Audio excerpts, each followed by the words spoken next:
Hello dear, this is Sonu Mishra और आप हैं हमारे साथ हमारी चैनल में और हम आपका बहुत ही तहे दिल से स्वागत करते हैं। फ्रैक्शन के दूसरे वीडियो में बहुत ही शानदार स्वागत है आपका। इससे पहले एक वीडियो फ्रैक्शन का अपलोड हो चुका है। अगर आप मेरी बात माने तो अगर आपने मेरा पहला वीडियो नहीं देखा है तो आप निश्चित रूप से चैनल पे जाइए, एम्बिशन मैथमेटिक्स जहाँ लिखा हुआ है आप क्लिक करें, बाद बाकी सारी वीडियो आप देख पाओगे। और मैं आपको बता दूं कि अगर हमारी और आपकी मुलाकात पहली बार हो रही है तो आप मेरे चैनल को सब्सक्राइब कर लें और बेल आइकन प्रेस कर लें। इस बात का सबसे बड़ा फ़ायदा होता है कि अगली बार जब भी हम वीडियो अपलोड करेंगे चैनल पे, इसका नोटिफिकेशन आपको बहुत ही प्यार से पहुंच जाएगा। ये फ़ायदा होता है, आप करके देख लीजिए। चलिए आज हम आपको फ्रैक्शन की एक नई दुनिया में लेके चलते हैं। बेसिक बातें बिल्कुल नहीं करेंगे, लेकिन एक बात मैं आपको बता देना चाहूँगा कि जैसे कि कोई संख्या है और इसे एक में से माइनस करना है। एक में से अगर 3/5 माइनस करना होता है तो क्या करते हैं हम, 2/5 होता है। ये कैसे निकालते हैं, 3 में कौन सी संख्या जोड़ी जाएगी कि ये 5 के बराबर होगा तो 2 जोड़ा जाएगा तो 2/5 लिखते हैं। ये टेक्निक अप्लाई करते हैं। और नहीं तो आप ऐसे भी सोच सकते हो 5 × 5 -3 और बट्टे में तो 5 होगा ही, 2/5। जैसे आपको सुविधा हो आप ये काम करना। चलिए हम आपको आज पहले सवाल की तरफ लेके चलते हैं। बहुत ही सिंपल सा सवाल, और सवाल के साथ साथ ही थोड़ा बहुत कॉन्सेप्ट भी मैं आपको बता दूंगा। घबराइए नहीं, बिल्कुल मत घबराइए, घबराने की कोई ज़रूरत नहीं है। आपका पहला सवाल है तो डियर आपका पहला सवाल तैयार है। सवाल आप ज़रा ध्यान से देखें। कहता है किसी धन का 3/8 भाग एक आदमी को दिया जाता है, उसके भागीदार को शेष धन का 3/8 भाग दिया जाता है। अगर दोनों के धनों का अंतर 36 हो तो कुल धन बतावे। आप 36 रुपया दे सकते हो, यहाँ पे थोड़ा सा सुधार की जरूरत है।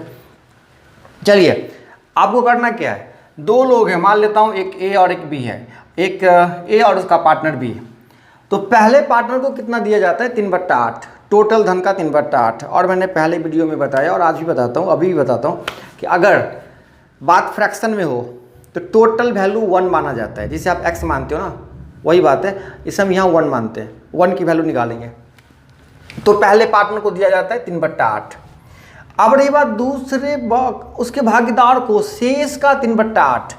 तो भाई सबसे पहले आपको ये पता करना है कि टोटल अगर 1 होता है तो 1 में से अगर 3/8 निकल गया तो बच गया कितना, 5/8। और दूसरे पार्टनर को शेष का 3/8 दिया जाता है। इस बात पे जरा ध्यान दीजिएगा, शेष का 3/8, तो शेष 5/8 है। 5/8 का 3/8 कितना हो जाएगा, 5 या 15/64। और 3/8 में और 15/64 में कितने का अंतर बोल रहा है सवाल में, 36 रुपया का अंतर बोल रहा है ना। तो क्या करना है, अंतर निकाल देना है दोनों का। 3/8 में से अगर हम 15/64 कर दें, घटा दें दोनों का अंतर, तो ये कितना के बराबर होगा, 36 के बराबर। ये मैं नहीं कह रहा, क्वेश्चन कह रहा है, आप भी समझ लो, ये क्वेश्चन की बात है। अब मेरे भाई एक बात बताइए, इसको सॉल्व करना आपके लिए बहुत आसान है। आप जिस तरीके से भी सॉल्व करते हो, ये 64 एलसीएम मैं ले लेता हूँ और ये हो जाएगा 24 - 15 बराबर 36। अब मेरे भाई बताइए ये कितना हो गया, 9 होगा, 9 चौके 36। तो एक बराबर कितना हो जाएगा, 4 × 64। 4 × 64 गुना करना आसान है, 4 चौक 16, 4 25, 256। टोटल जो रुपया होगा वो 256 रुपया होगा। बिल्कुल ठोक देना है, आंसर हो जाएगा। चलिए अगले सवाल की तरफ हम आपको लेके चलते हैं। आ जाइए, दूसरा सवाल भी तैयार है आपका। सवाल कहता है किसी छात्र को एक संख्या का 6/7 निकालने के लिए कहा गया, लेकिन उसने गलती से 6/7 से भाग दे दिया, जिससे उसका उत्तर सही उत्तर से 26 अधिक आ गया। संख्या बताइए। जैसे मान लो आप ही वो छात्र हो या मैं हूँ वो छात्र हूँ, मुझे बोला गया कि कोई नंबर है, आप उसका 6/7 निकालिए। तो सिंपल सी बात है, मुझे गुना करना था, लेकिन मैंने क्या किया, 6/7 से भाग दे दिया। तो 6/7 से भाग करेंगे तो कुछ ऐसा रिजल्ट आ जाएगा, ये गुना हो जाएगा, ये 7/6 निकल गया। मुझे निकालना था 6/7, लेकिन मैंने निकाल क्या दिया, 7/6, ज़्यादा निकाल दिया ना। तो नुकसान क्या हो गया, मेरा आंसर सही आंसर से कितना अधिक आ गया, 26 अधिक आ गया। मतलब ये 7/6 ज़्यादा है और ये 6/7 कम है, और दोनों में कितने का अंतर है, 26 का अंतर है। आप इन चीज़ों को समझिए। मुझे निकालना था 6/7, लेकिन मैंने निकाल दिया क्या, 7/6। और ये 26 ज़्यादा है, कौन ज़्यादा है? 7/6 ज़्यादा है। तो हम यहाँ पे यही काम करेंगे। 7/6 में से अगर 6/7 घटाएंगे तो ये कितना के बराबर मिलेगा हमको? 26 के बराबर होगा, क्योंकि ये ज़्यादा है, 26 ज़्यादा है। इसके साथ x लगा हुआ है। अगर आप नंबर को n से डिनोट करते हो तो n लगा हुआ है, और वही जो n की वैल्यू एक की वैल्यू निकलेगी ना, वही x की वैल्यू होगी। सिंपल सी बात है, कुछ सोचना नहीं है। चलिए अब क्या करना है? 42 ये हो जाएगा 49 माइनस 36। ये घटाने आता है ना आपको? हाँ आता है, 26। चलिए अब कितना हो गया? ये हो गया 13/42 बराबर 26। 13 दूना 26, एक बराबर क्या हो गया? 42 गुने 2 84। ये संख्या जो था वो 84 था। 84 का मुझे निकालने के लिए बोला गया था 6/7, लेकिन मैंने गलती से क्या किया? 7/6 निकाल दिया। अगर बाय द वे आपसे ये पूछता कि सही आंसर क्या है, सही आंसर, सही उत्तर बताइए, तो सही उत्तर के लिए क्या करेंगे?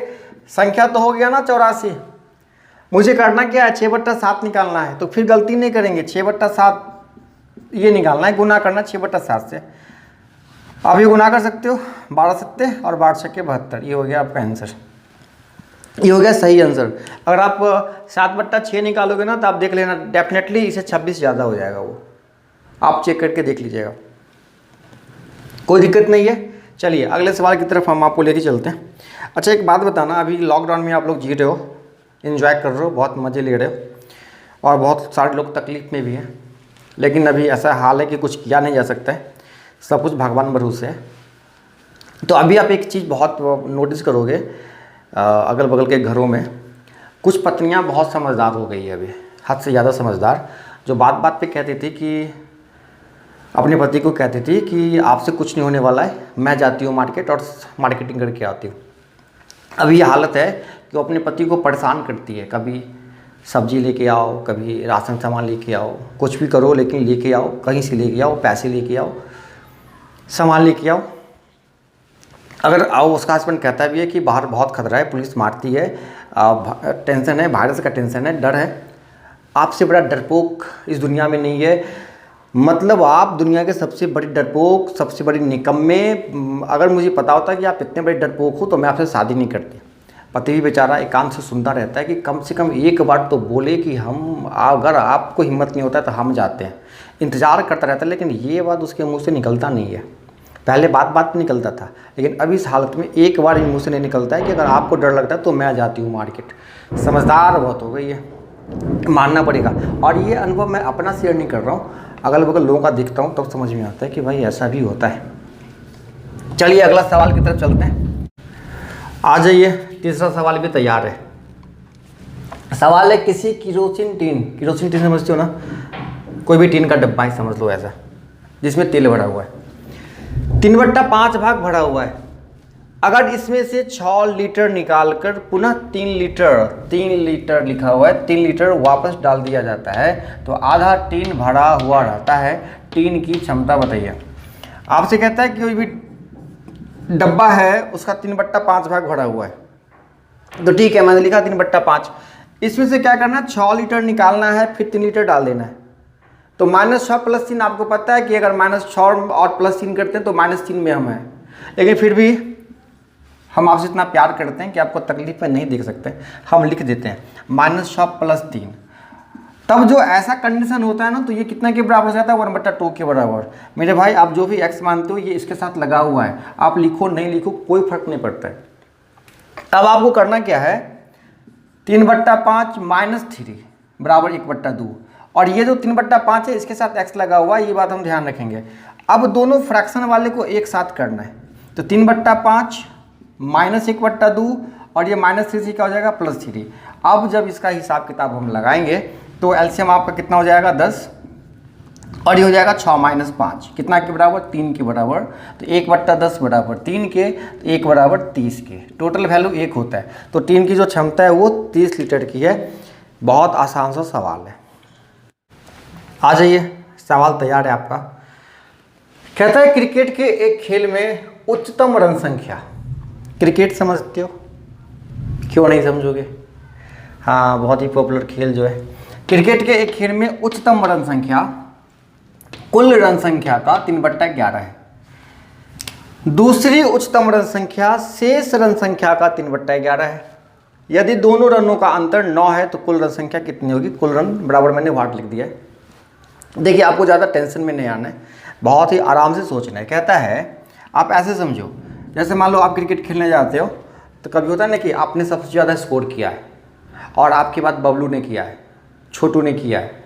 आपने बनाया 25 रन और छोटू ने बनाया 22 रन। तो 25 रन वाले सबसे हाईएस्ट स्कोर वाले और छोटू बनाया 22, वो आपसे कम, मतलब सेकंड हाई स्कोर वाला। ये सिंपल सी बात है, यही कहानी है। कहता है कि पहले का जो उच्चतम स्कोर है, हाईएस्ट स्कोर है, वो टोटल रन संख्या का 3/11। तो टोटल तो 1 होता है, फ्रैक्शन में टोटल 1 मानते हैं। आप x मानो नहीं मानो कोई दिक्कत नहीं है। चलिए, तो टोटल का पहला का टोटल का 3/11। दूसरा जो हाई स्कोर है, हाईएस्ट, वो शेष का। तो भाई एक बात बताना, शेष कितना बच जाता है? 1 में से 3/11 घटा दो, कितना बच गया? 8/11। तो शेष 8/11 का 3/11 कितना हो गया? 24/121। पहला जो है वो 3/11 है, दूसरा जो है वो 24/121 है। दोनों के स्कोर में कितने का अंतर है? 9 का अंतर है। तो आपको करना क्या है? 3/11 माइनस 24/121, कितने का अंतर दोनों में? 9 का। तो यहाँ से आपको टोटल स्कोर निकालना है, मतलब 1 की वैल्यू निकालनी। करना क्या है? 121 आपका एलसीएम आएगा, 33 माइनस 24 बराबर कितना? 9। कोई तरह की समस्या नहीं है, उम्मीद करता हूँ। ये घटाने आता है ना, 121 एलसीएम आया, 11 आएगा, फिर 11 33, ये कैंसिल होगा, बचेगा 24। 33 माइनस 24 9, ये 9 कट जाएगा। तो कितना बच गया? 1/121 बराबर 1, तो 1/121, यही होगा आपका आंसर। टोटल स्कोर कितना होगा? 121 होगा। तो उम्मीद करता हूँ कि ये सारा कॉन्सेप्ट आपको समझ में आया होगा। और भी कुछ सवाल बाकी है, उसके बारे में कल बात करूँगा मैं अगले वीडियो में। आज मौसम बहुत गड़बड़ है, बारिश हो रही है बहुत तेज़, तो इसीलिए आज यहीं पे ख़त्म करता हूँ वीडियो को। फिर मुलाकात होती है, तब तक के लिए tata bye bye, see you, take care, good night.